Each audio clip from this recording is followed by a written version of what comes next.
Balrai Rattu. 19-year-old Balrai Rattu lived with his family in Surrey, British Columbia, Canada. On November 6, 1995, Balrai asked his father if he could take his car to go see some friends around 7 p.m. Palad was seen sitting in the car, drinking beer with a friend near 138th Street and 72nd Avenue in Surrey. This was the last time anyone saw him. When he did not arrive home that night, he was reported missing to the police. 2 days later, a strange phone call was made to his home at around 1 a.m. in the morning. The voice was that of a young woman, and she seemed to think that she was talking about Raj, and simply said, "Raj, you were beaten up," before laughing and hanging up. The following day, there was another mysterious call around the same time, but this time, the voice was believed to be that of an older woman, and she told the family that their son was no longer alive. In both cases, the callers were reported as speaking Punjabi as well as English and were determined to be two different women, although no one had any idea who they were. The police weren't able to trace the calls, as the technology at the time wasn't that advanced. A few days after the call, Balai's car was found, abandoned and burnt out on a remote road near Chilliwack, British Columbia. Authorities found bloodied clothes inside his car, but he was nowhere to be seen. After the thorough search of the car, police only found Balai's fingerprints. It seemed the assailant had carefully wiped his fingerprints from the door handles. But Raj's friends were questioned, but none of them had met him on that day. Family members said that he had no enemies and had not been involved with gangs or drugs. Authorities suspect foul play and that the unidentified callers had something to do with the disappearance. To this day, it is a mystery as to what happened to Balrai Rattu, and the identity of the mysterious callers remains unknown.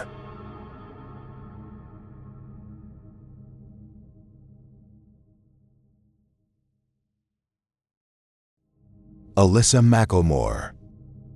21-year-old Alyssa Mclemore resided in Kent, Washington with her grandmother and mother, who suffered from serious autoimmune disease. On April 9, 2009, Mclemore's mother was dying of scleroderma. Her grandmother called Mclemore and told her that her mother's condition was worsening. Mclemore assured her grandmother that she would come home. This would be the last time she was heard from again. Her mother died 3 days later, but her family was unable to get in touch with her. Police searched the nearby Seattle and Tacoma, but came up empty-handed. Some suggested that Mclemore may have been a victim of human trafficking, while others suggested that she left on her own accord. Authorities would later discover Mclemore's cell phone dialed 911 at 9:15 p.m. on April 10th, the day after she was lost, held from the 911. One dispatcher heard a woman on the line asking for help before the call abruptly ended. The phone did not have GPS, so investigators were unable to determine where the call had been placed from. The caller had never been identified, and the phone went out of service a few days later. A witness would later report seeing Mclemore in Canton that day, near 30th Avenue South and Condemoine Road. The area is frequented by prostitutes and their customers, and Mclemore had a history of prostitution arrests. The witness also saw a green 1990s model pickup truck, possibly with Oregon license plates, approach Mclemore. The man in the car was described as Caucasian, in his 50s or 60s, about 5'8" inches tall and 175 to 185 pounds. It is unclear whether he had anything to do with her disappearance, but police would like to question him. At the time of her disappearance, Mclemore had a 3-year-old daughter with her boyfriend and has been described as a devoted mother who would not have abandoned her daughter. Due to the circumstances of her disappearance, Mclemore is considered to be in danger. Her grandmother moved to Auburn, Washington after her disappearance. Mclemore remains missing to this day.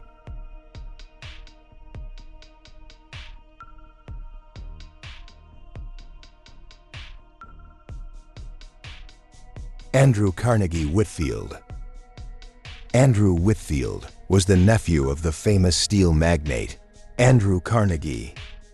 He was a graduate of Princeton University, employed as a business executive in 1938, and very experienced in piloting planes. Whitfield had logged over 200 hours of flying in his Taylor Cub monoplane. On April 17, 1938, Whitfield departed aboard his small monoplane from Roosevelt Field on Long Island, bound for an airfield located in nearby Brentwood, approximately 22 miles away. The day was calm and clear, and the flight should have taken approximately 15 minutes, yet he would never arrive at his destination. When he failed to return to Brentwood, an extensive search was carried out, but no trace of him was ever found. It was found, however, that his plane had enough fuel to carry him 150 miles. After Andrew disappeared, it was discovered that on the day he had vanished, Whitfield had checked into a hotel in Garden City, on Long Island, under the alias Albert C. White. He paid $4 in advance for the room and never checked out his personal belongings, including his passport clothing, cuff links engraved with his initials, 2 $6,000 life insurance policies in his name, listing his wife, Elizabeth Hasley Whitfield, is the beneficiary, and several stocks and bonds made out in Andrew and Elizabeth's names were left behind in the hotel room. Phone records also indicated that he called his home while his family was out looking for him. The telephone operator who took the call recalled hearing him saying something along the lines of, "Well, I'm going to carry out my plan," after which he hung up. After this information was uncovered, police theorized that Andrew had committed suicide by deliberately flying his plane into the Atlantic Ocean. However, there's no evidence to support this theory. A subsequent search through the ocean surrounding Long Island turned up no signs of a plane wreckage. Also, Andrew reportedly had no personal or business issues at the time. Moreover, he had married in 1937, just 1 year prior, and had planned to move to Bethlehem, Pennsylvania the same month he disappeared. Subsequently, Elizabeth sued her missing husband for desertion. However, she explained that she only did so because she thought it would help better publicize his disappearance. She did not believe that he had deliberately abandoned her. Over the years since he went missing, many people across the United States claimed they had seen Andrew, one of which was made by railway police in Council Bluffs, Iowa, who claimed to have seen the man riding in a freight car in 1939, still wearing his flight suit and looking decidedly unkempt and disheveled. However, the sighting was never confirmed. In 1946, Andrew was declared legally deceased, and his case has since closed. Dale Williams, 42-year-old Dale Williams, was a devoted husband and father of 2 teenage daughters. He owned and operated an auto body shop in the town of Nucla on May 27, 1999. A stranded motorist called for help. Williams' friend, who was at the shop, thought the color was female from the way Williams was talking. Williams immediately left to help the motorist, which his friend found to be odd. As Dale's shop did auto body repair, he wasn't a mechanic. The friend overheard Williams say he'd bring the wrecker, but then said that he'd just bring the pickup. Williams stopped by a local office at approximately 12 p.m. and then mentioned that he was en route to assist a stranded motorist in less than a mile east of his store. This would be the last confirmed sighting of him. Williams' wife called them at work after 12 p.m. to inquire about his lunch, but no one answered her call. At the time, his wife assumed he was busy at work and was not concerned, but when Dale didn't arrive home, By the following morning, she reported him missing. A thorough search around Nucla failed to turn up any indication of Dale's whereabouts. Dale's friends and family printed missing posters and put them up all over town. However, 2 days later, posters left at the post office mysteriously disappeared, and some of them were taken down by an unknown individual. A few more posters and a hidden camera was placed in the post office. A week later, it captured a photo of the man who tore down the flyers. He was a former friend of Dale and Diana Williams. A year before Dale vanished, he and Diana helped the friend's ex-wife leave Colorado, and they refused to tell him where she had moved.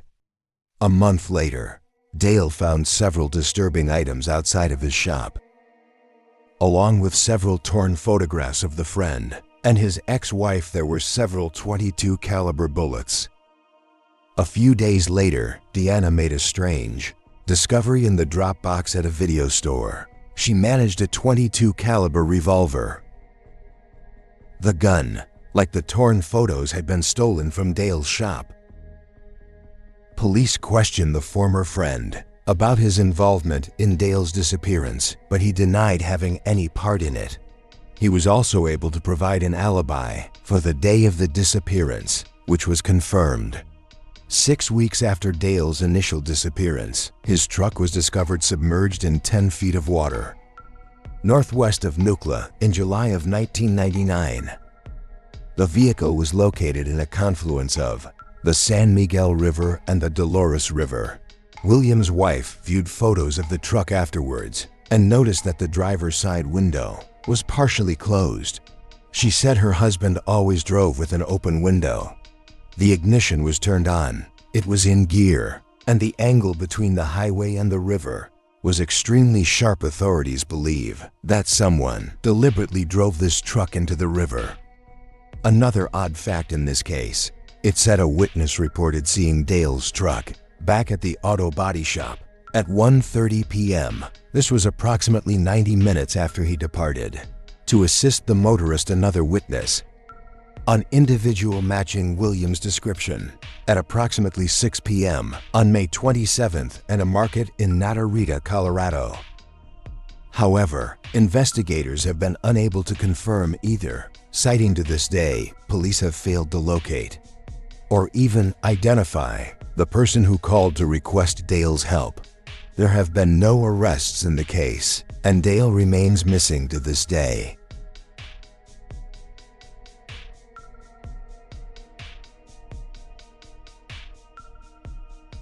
Judith Hyams. Judy Hyams was a 22-year-old divorcee from Coral Gables, Florida. She worked as a medical technician at the University of Miami Medical School at Jackson Memorial Hospital. In August of 1965, she discovered that she was pregnant.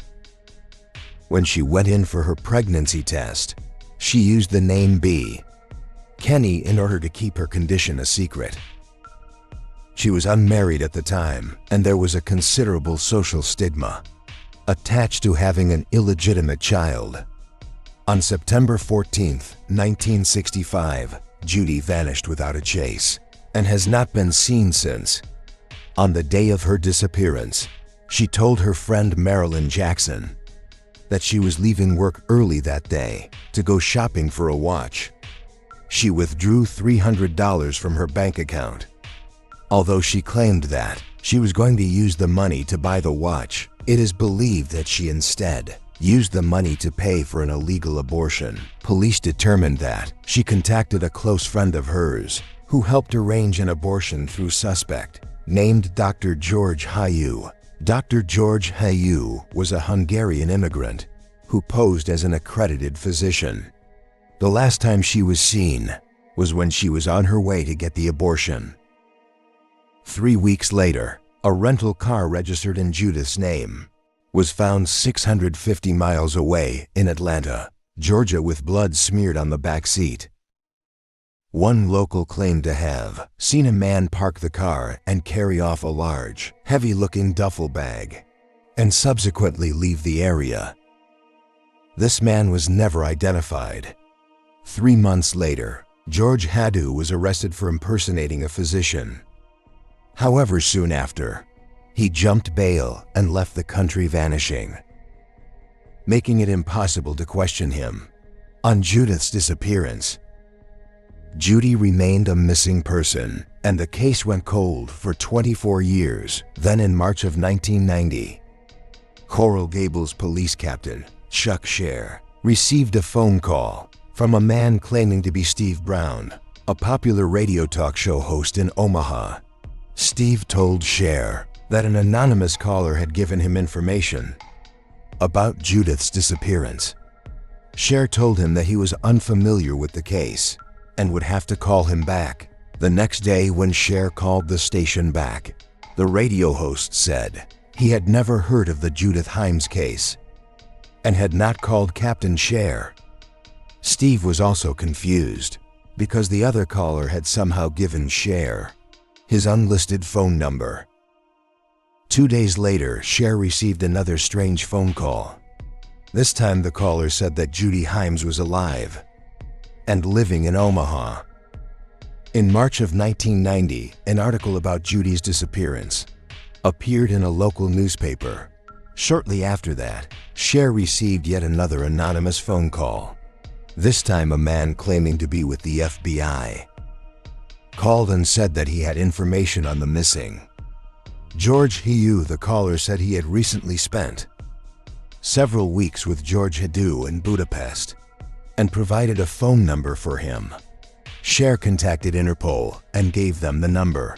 The number appeared to belong to someone with the same name as Haddu. However, he could not be located. In January of 1991, the case was featured on Unsolved Mysteries. 4 days after Judith's case aired, an anonymous letter was received by the Coral Gables Police Department, which read, quote, "Judith Hyams is not alive. She came in for an abortion and was given an injection of an anesthetic, to which she had an immediate allergic reaction. Everything that could be done was done. However, the reaction was fatal. The body was disposed of in Biscayne Bay." Police feel the letter was legitimate and have no explanation for the mysterious phone calls from Nebraska despite these calls and the letter. What happened to Judith Hyams, or whether she was still alive in 1990 or not, is still a mystery.